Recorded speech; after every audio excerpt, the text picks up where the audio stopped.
So I think the data we're most interested in seeing, or at least I'm most interested in seeing, is the belzutifan pivotal trial data. We've been told that that trial is positive for one of its primary endpoints. The question sort of is, how positive is it? How impressive is that data? It's going to be exciting to have a completely new agent that works in a completely different way for our patients sometime next year, targeting HIF2 transcription.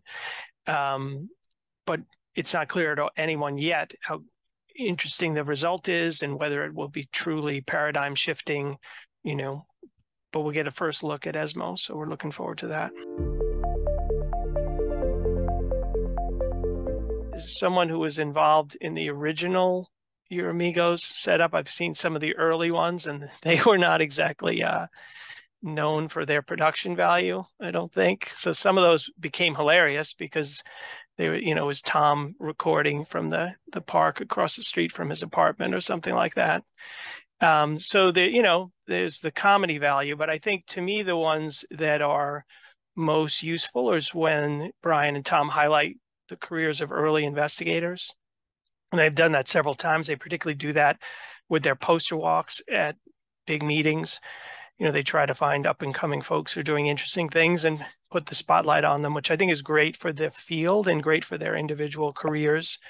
So hopefully we'll see more of that in the future. Hopefully they'll get a better microphone for doing some of that, because you can't always hear what they're doing, but their heart's in the right place, and it's good for the investigators.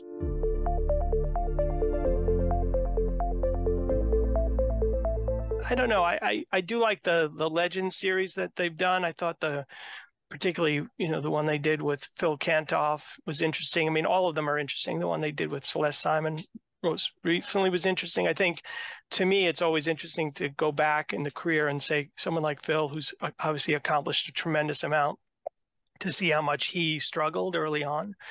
I think that's good for anyone to hear, particularly junior folks who, sort of assume they should be successful by a certain point. But when you hear those people who have been doing this for 30 or 40 years talk about the early days and where they were and the agents they had for patients, I mean, you can see the tremendous progress, and you can see not only that, but the value of hard work. And if you put in the time, eventually people will make contributions. So I think those Legends recordings are really valuable.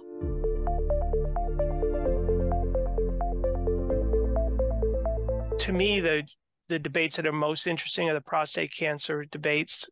It's not something I do, so there's always something to learn. But when people like Nick James and Chris Sweeney go at it, I think that's entertaining, but also informative. People with strong points of view, differing points of view, trying to come to some consensus. So I look forward to those the most, because there's some controversy and some shouting, but all done with good humor. So I look forward to them again.